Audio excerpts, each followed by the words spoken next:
Hello, Jan here from Into the Woods, and I have procrastinated long enough. I really can't make any more baskets. I've been busy with work, that's quietened down, and it's mid-March and I should have been out in the garden about a month ago.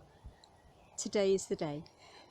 My vegetable garden is a sorry sight. I'm going to show it to you warts and all. It's a complete state at the moment, and hopefully I can show you how quickly I can whip it into shape.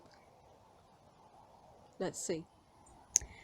I am embarrassed, but I'm just going to show you what a mess it's in. I haven't been out here apart from to crop since the fall. There's still some food here.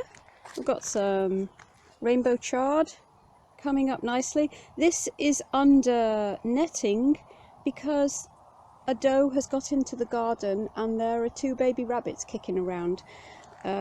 So I've got to protect things at the moment. Some red cabbage, which never really came to anything. Some green cabbage, which has been cropped and I left the stalks in and it's growing again. And these will form nice little broccolis actually that we'll be able to eat. Little tender flowering heads. And the leaves will be nice in soups. And then I can clear this bed. I've got some, here we have some purple sprouting broccoli, which is just coming into its own now. Now, I didn't even know what this was. I knew it was a brassica. I thought it was kale, and I nearly stripped the leaves for kale, and then lo and behold, it's purple sprouting, and it's forming these beautiful tender shoots at the moment, which are delicious. There's a few Savoy cabbage, quite nice. Here I have some garlic chives. There's a nice bunch there which needs splitting and repotting. There's my willow patch, my currant patch, some nice red kale. That's lovely. We're eating quite a lot of that at the moment. Some perpetual spinach. Again, the rabbits would sort that out if I hadn't covered it. Some garlic. There's one half bed of garlic and another half bed of garlic. They were sowed in the autumn, about October, and they're doing nicely. The leeks were a disaster. That's where the courgettes were. More disastrous leeks. Some more kale. Celery that's really spent now. The rhubarb's coming up.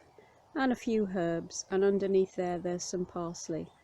So, you see, some useful vegetables still, but an awful mess, an awful lot of sorting out to do. And that's what I hope to get on with tomorrow. So my style of gardening is one that I've developed for myself over the years. This is my fourth vegetable garden that I've worked. They've all had different problems and different advantages. This one it's got a good infrastructure and I've got the soil working nicely for me now. It has a few issues, but on the whole I'm really happy with it, and I practice a no sweat kind of gardening. I try and work with nature as much as possible so that I have to do as little work as possible. I do not believe in weeding, so I'll be telling you more about that in the coming weeks, about how I garden, the tricks that I've found that mean that I can do as little work as possible for the maximum amount of crop. And if that's interesting to you, then please come back and see the next video.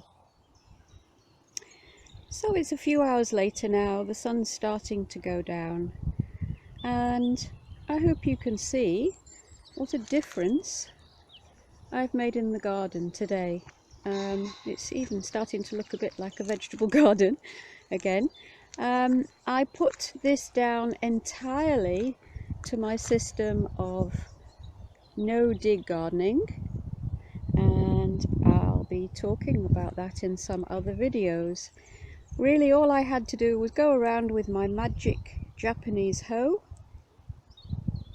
and take up the surface weeds, and off we go.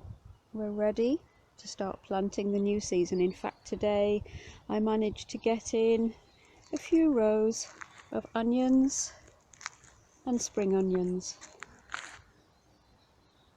I'm quite pleased with how the day has gone, and in future videos I'll tell you what's different about this way of gardening to the way I used to garden, when it would have taken me a week probably to get the garden ready for the season. And now I'm going to go in and cook tea with these leeks that I took out. They're actually better than I thought.